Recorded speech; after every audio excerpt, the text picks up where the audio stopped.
தமிழ்நாட்டில் 4.83% மின் கட்டணத்தை உயர்த்தி மின்சார ஒழுங்குமுறை ஆணையம் அறிவித்துள்ளது.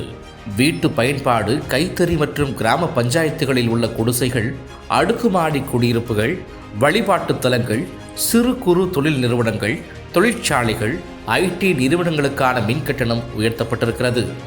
இதன்படி 0 முதல் 400 யூனிட் பயன்பாட்டிற்கான மின் கட்டணம் ₹4.60 ₹4.80 உயர்ந்திருக்கிறது. 401 முதல் 500 யூனிட் பயன்பாட்டிற்கான கட்டணம் ₹6.15 ₹6.45 உயர்ந்திருக்கிறது.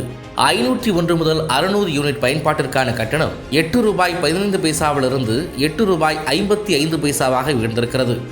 601 முதல் 800 யூனிட் பயன்பாட்டிற்கான கட்டணம் ₹9.20 ₹9.65 உயர்ந்திருக்கிறது. 801 முதல் 1000 யூனிட் பயன்பாட்டிற்கான கட்டணம் ₹10.20 ₹10.70 உயர்ந்திருக்கிறது. 1000 யூனிட்டுக்கு மேல் பயன்படுத்துபவர்களுக்கு இனி 11.80 என்ற விகிதத்தில் வசூலிக்கப்படும். இந்த மின்கட்டண உயர்வு ஜூலை 1ஆம் தேதி முதல் கணக்கிடப்படும். அதேபோல் 100 யூனிட் இலவச மின்சாரம் வழங்கப்படுவதில் எந்த மாற்றமும் இல்லை, அது வழக்கம் போல தொடரும் என்று மின்சார ஒழுங்குமுறை ஆணையம் அறிவித்துள்ளது.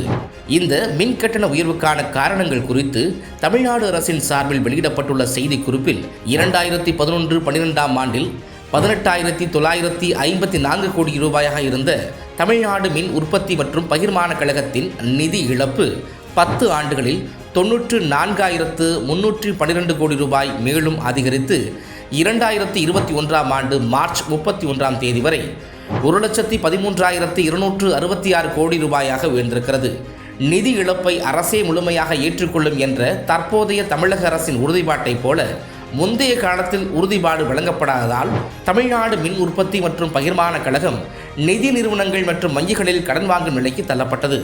2011-12ஆம் ஆண்டில் 43,493 கோடியாக இருந்த கடன் தொகை 10 ஆண்டுகளில் மும்மடங்கு அதிகரித்து 1,59,823 கோடி ரூபாயாக மாறியிருக்கிறது. இதனால் 2011-12ஆம் ஆண்டில் 4,588 கோடி ரூபாயாக இருந்த கடன்களின் மீதான வட்டி 259 விழுக்காடு அதிகரித்து 16,511 கோடி ரூபாயாக அதிகரித்திருக்கிறது.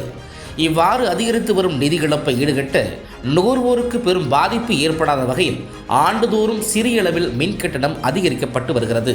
மின் விநியோக முறையை வலுப்படுத்தும் திட்டத்தின் கீழ் மத்திய அரசின் நிதியை பெறுவதற்கு ஆண்டுதோறும் மின் கட்டணம் திருத்தம் செய்வது முன் நிபந்தனை.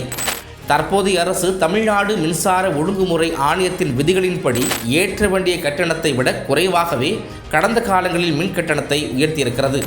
இம்மாதத்தை பொறுத்தவரை நுகர்வோர் விலை குறியீட்டு எண்களின்படி 4.83% மின் கட்டணம் உயர்த்தப்பட வேண்டுமெனவும், அதன்படி பொதுமக்களுக்கும் தொழில் முனைவோருக்கும் சிறிய அளவே கட்டணம் உயர்த்தப்பட்டுள்ளது என தமிழ்நாடு அரசு தனது விளக்கத்தில் குறிப்பிட்டுள்ளது. எனினும் மின் கட்டண உயர்வுக்கு எதிர்க்கட்சிகள் தங்கள் கடுமையான கண்டனங்களை பதிவு செய்து வருவது குறிப்பிடத்தக்கது.